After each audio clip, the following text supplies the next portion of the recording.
ఓం వసుదేవసుతం దేవం కంసచాణూరమర్దనం దేవకీ పరమానందం కృష్ణం వందే జగద్గురుం. శ్రీకృష్ణం వందే జగద్గురుం. శ్రీ రాధాకృష్ణాభ్యాం నమ. అర్జునం వందే జగదేక వీరం. మన గురుదేవులైనటువంటి గోపాల్ రెడ్డి గారు, అలాగే వేణు గారు, మరి మీకు వారు అందరూ కూడా పొదరిల్లు, గుడిగంటలు, అలాగే ప్రస్తుతం తీస్తున్నటువంటి మళ్ళీ సీరియల్లో మీకు అందరికీ కూడా సుపరిచితులే. అలాగే మన ఛానల్ నడుపుతున్నటువంటి చంద్రమౌళి గారు, మరి దత్తాత్రేయ గారు, వీరందరూ కూడా మీ అందరికీ కూడా ఉగాది పరాభవనామ సంవత్సర శుభాకాంక్షలు తెలియజేస్తున్నారు. మరి వారందరికీ కూడా వారందరి తరపున, మరి నా తరపున మీ అందరికీ కూడా ఉగాది శుభాకాంక్షలు తెలియజేస్తూ, నరఘోష అనేటటువంటిది ఎంతవరకు మన జీవితాల్లో ప్రభావితం చేస్తుంది అనేటటువంటిది మనం చూద్దాం. ఒక ఫిజిక్స్లో మరి ఒక ప్రొఫెసర్గా మనం నరఘోషలు, ఈ యొక్క నరదిష్టులు, చేతబళ్ళు అనేటటువంటి వాటిని మనం ప్రోత్సహించాం.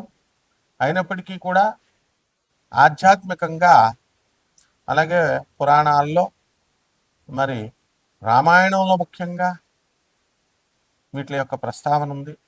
మైరావణుడు, ఈ యొక్క రావణాసురుడి యొక్క సోదరుడు, రామలక్ష్మణులు ఇద్దరిని తీసుకుపోయి పాతాళ లోకంలో చిన్న బొమ్మలుగా చేసి మరి వాళ్ళని బంధించి వాళ్ళిద్దరినీ కూడా పాతాళ లోకంలో నిర్బంధిస్తాడు. తర్వాత ఆంజనేయ స్వామి వారు వెళ్ళి మైరావణుని వధించి తన కొడుకైనటువంటి మకరధ్వజుడి సహాయంతో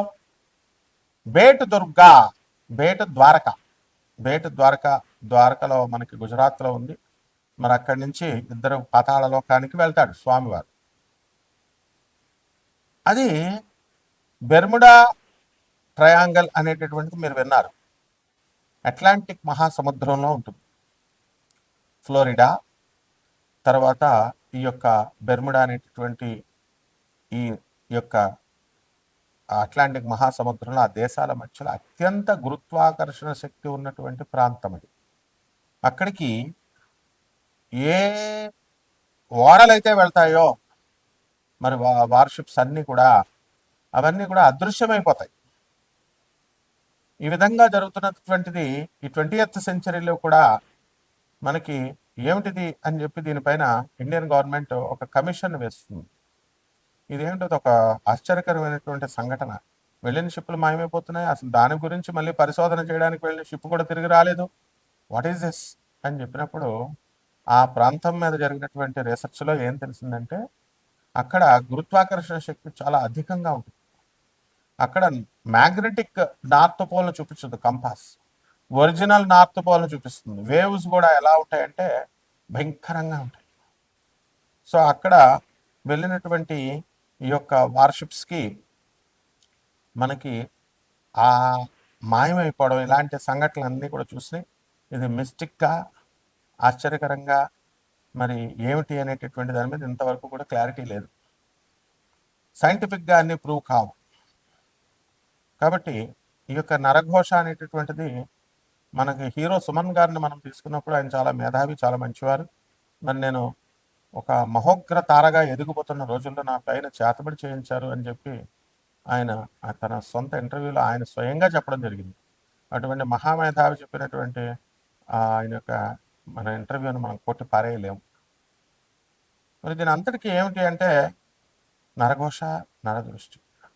వీళ్ళు ఎక్కడుంటారా నాయన అంటే మన బంధువుల్లో, మన మిత్రుల్లో, మన పక్కన ఉన్నటువంటి వాళ్ళే కాంపిటీటర్స్గా, రైవల్స్గా తీసుకుంటారు, దిష్టి పెడతారు అని ఉంటుంది.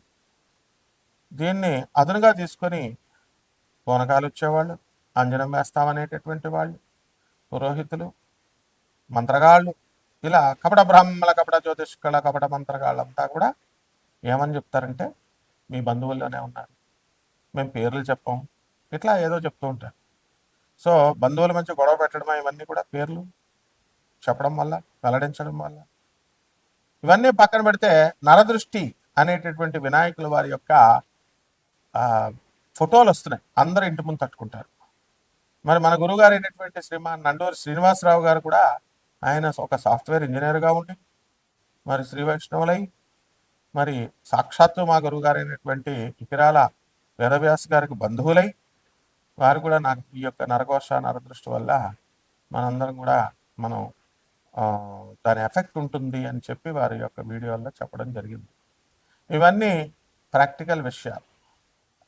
ఇక మనం విషయానికి వచ్చినట్లయితే ఇప్పుడు ఒక మనిషి ఒక కుటుంబంలో నిరుపేద కుటుంబంలో నలుగురు దాయాదులు పెరుగుతారు. ఒక వ్యక్తి తన సొంత ఆలోచనల వల్ల కానీ తన సొంత ప్రతిభతో కానీ తన కష్టంతో కానీ ఎదుగుతాడు. ఎదిగిన తర్వాత ఏం జరుగుతుందండి? అరే మా పెదనాన్న కొడుకు ఎదిగాడు, నేను ఇలాగే ఉండిపోయానని చెప్పి ఎదగినటువంటి వాళ్ళు ఒక రకమైనటువంటి ఒక క్రూర దృష్టితో చూస్తారు. ఆ దృష్టి ఏమవుతుందంటే నరఘోషగా నరుని యొక్క దృష్టికి నాపరాయి కూడా పగిలిపోతుంది అనేటటువంటి సామెత ఊరికినే రాదు కదా, నిప్పులేందే పొగ రాదు కదా. మరి ఈ విధంగా ఇటువంటి టాపిక్స్లో దిట్ట అయినటువంటి మరి మన చంద్రమౌళి, మన దత్తాత్రేయుడు, దత్తుడు, వీళ్ళందరూ కూడా ఛానల్ ఓనర్స్ అనమాట. ఈ టాపిక్కే చెప్పండి గురువుగారు అంట. కాబట్టి మేము సైన్స్ ప్రొఫెసర్లను అయినా మరి ఆధ్యాత్మికవేత్తలమైనా ఎటువంటి ఎంకరేజ్ చేయకూడదైనా అన్నా సరే కూడా ఇవి ఉన్నాయి కాబట్టి చెప్పండి గురుగారు, మిగతా పంతులు గారు చెప్తున్నారు అని చెప్తారు, సహజమే. మీకు ఒక ఉదాహరణ చెప్తాం. కలకత్తా నుంచి కోనార్క్ ఎక్స్ప్రెస్ లేకపోతే భువనేశ్వర్ నుంచి వస్తూ ఉంటాయి. మేము అస్తమానం కలకత్తా మా గురుదేవులైనటువంటి ప్రభాత్ రంజన్ సర్కార్ గారి యొక్క హెడ్ క్వార్టర్స్ ఆనంద్ మార్గ్ ఆశ్రమం ఇంటర్నేషనల్ కోఆర్డినేటర్ నేను, అలాగే రిప్రజెంటేటివ్ గురువుని నేను. మరి వస్తున్నప్పుడు మా గురుగారి దగ్గర పసి వయసు నుంచి మేము పెరిగాం. అక్కడి నుంచి వస్తున్నప్పుడు ఒక సంఘటన నేను అబ్జర్వ్ చేశాను. కలకత్తా నుంచి హైదరాబాద్ రావడానికి 36 గంటలు పడుతుంది. తులారాశి, ఈ తులారాశి వారికి అందరికీ కూడా మనకి షష్టమ స్థితిగతుడైనటువంటి శని మరి శత్రువులపై విజయం ఇవన్నీ కూడా చేస్తారు. అయితే మనకి శత్రువులు ఎందుకు వస్తారండి? ఏదో నరఘోష నరదృష్టి ఎఫెక్ట్. అందువలన కొంతమందిని చూస్తే పెట్టాలనిపిస్తుంది, కొంతమందిని చూస్తే తిట్టాలనిపిస్తుంది. పంచమంలో ఉన్నటువంటి రాహుగ్రహం దీనికి ప్రభావం. కాబట్టి పిల్లలు కూడా మనకి చక్కగా మంచిగా మీరు చూసుకున్నప్పటికీ కూడా బాగా చదవంటారా బాబు అంటే వాళ్ళకి కొంచెం బాధగా ఉంటుంది, చదవరు. ఇది కూడా నరదృష్టి నరఘోష యొక్క ఎఫెక్ట్. ఈ తులారాశి వాళ్ళందరికీ కూడా భాగ్యంలో ఉన్నటువంటి గురువు గ్రహము మనకి జూన్ 2, 2026 సంవత్సరం నుంచి మనకి రాజ్యస్థితిగతులు అవుతున్నాడు. కేంద్రంలో బ్రహ్మాండమైనటువంటి బలంతో వస్తున్నాడు. అందువలన ఈ యొక్క తులారాశి వారికి అందరికీ కూడా వృత్తిలో చాలా బ్రహ్మాండంగా ముందుకు వెళ్ళిపోతూ ఉండాలి. అటువంటి వారు కాన్సన్ట్రేషన్ అనేటటువంటిది తక్కువగా ఉంటుంది. దీనికి కారణం ఏమిటండి అంటే నరదృష్టి నరఘోష. పనులు మనం ఎంత ఇదిగా చేస్తున్నప్పటికీ కూడా మనకి గుర్తింపు అనేటటువంటిది తక్కువగా వస్తుంది. ఒక టీం వర్క్ మనం చేస్తూ ఉంటాం, అయినప్పటికీ కూడా ఆ టీముకి పేరు రాకుండా వేరే టీముకి పేరు రావడం, ఇవన్నీ కూడా నరదృష్టి యొక్క మరి లక్షణాలు. కాబట్టి వీళ్ళకేంటండి బాబు, వీళ్ళకి అందరి దగ్గర చాలా బాగున్నాయి, డబ్బులు బాగున్నాయి, మంచి మంచి బ్లాక్ డ్రెస్ వేసుకొస్తున్నారు, నాగార్జునలాగా ఉన్నారు, తెల్లగా బుర్రగా ఎర్రగా మురుపాలు ముల్లోళ్ళ ఉన్నారు అనుకుంటా ఉంటారు. మనకి నరఘోష నరదృష్టి ఎఫెక్ట్ల వల్ల వీళ్ళకి రావాల్సినటువంటి ఫలితాలు రాకుండా ఉంటాయి. కాబట్టి ఈ పరాభవనామ సంవత్సరంలో మనకి తులారాశి వారికి గత సంవత్సరం కంటే కూడా మనకు బాగుంది అని చెప్పాలి. ఈ తులారాశి వారందరూ కూడా కోర్టు చుట్టూ తిరుగుతున్నారు పాపం. చిన్న చిన్న ఉద్యోగాలైనా పాపం సాఫ్ట్వేర్లో కానీ ఇతర ఫీల్డ్స్లో కానీ ఉద్యోగాలు నష్టపోవడం అనేటటువంటిది జరిగింది. వీళ్ళు బాగా చేస్తున్నప్పటికీ కూడా ఎక్కువ మ్యాన్ పవర్ ఎక్కువైపోయింది, జనాభా ఎక్కువైపోయింది, కాంపిటీషన్ ఎక్కువైపోయింది. దీనివల్ల మనకే ఎందుకు ఎఫెక్ట్ పడాలి అంటే నరఘోష నరదృష్టి యొక్క ఎఫెక్ట్లు అనమాట. మనం కోర్టుల చుట్టూ తిరుగుతూ ఉంటాం. దీనికి కారణం ఏంటంటే పాపం మనం తప్పు చేయకపోయినప్పటికీ కూడా మనకి ఏమిట్రా అంటే మన తల్లిదండ్రులు చేసినటువంటివి, వాళ్ళ తెలివి తక్కువ పనుల వల్ల మన ఆస్తులన్నీ కూడా వేరే కపటగాళ్ళ చేతుల్లో ఇరుక్కుపోవడము, మనం కోర్టుల చుట్టూ వాటిని పోరాటం పడడము, లాయర్లు మేపడము ఇలా జరుగుతూ ఉంటాయి. ముఖ్యంగా ఈ సినీ రంగం, మీడియా రంగాల్లో ఉన్నటువంటి వాళ్ళకి ఈ యొక్క నరఘోష గ్లామర్ ఫీల్డ్ కదా, గ్లామర్ ఫీల్డ్. అందువల్ల వీళ్ళకి ఏంటంటే టీవీ వాళ్ళు, సినిమా వాళ్ళు పార్టీలు బాగా చేసుకుంటారు, డబ్బులు బాగా వస్తూ ఉంటాయి. నిత్య పెళ్లి, నిత్య కళ్యాణం, పచ్చ తోరణం, ఆ విధంగా వీళ్ళందరూ ఉంటారు అనుకుంటారు. కానీ పాపం వాళ్ళకు ఉండే సమస్యలు వాళ్ళకు ఉంటాయి. ఇదంతా కూడా నరఘోష, నరదృష్టి ఎఫెక్ట్లు. కాబట్టి మనకి తులారాశి వారు అందరూ కూడా విద్యార్థులను తీసుకున్నప్పుడు భాగ్యంలో ఉన్నటువంటి గురుడు బ్రహ్మాండంగా చదువుతారు. మరి కేంద్రంలోకి వచ్చిన తర్వాత చక్కగా చదువుల్లో రాణిస్తారు.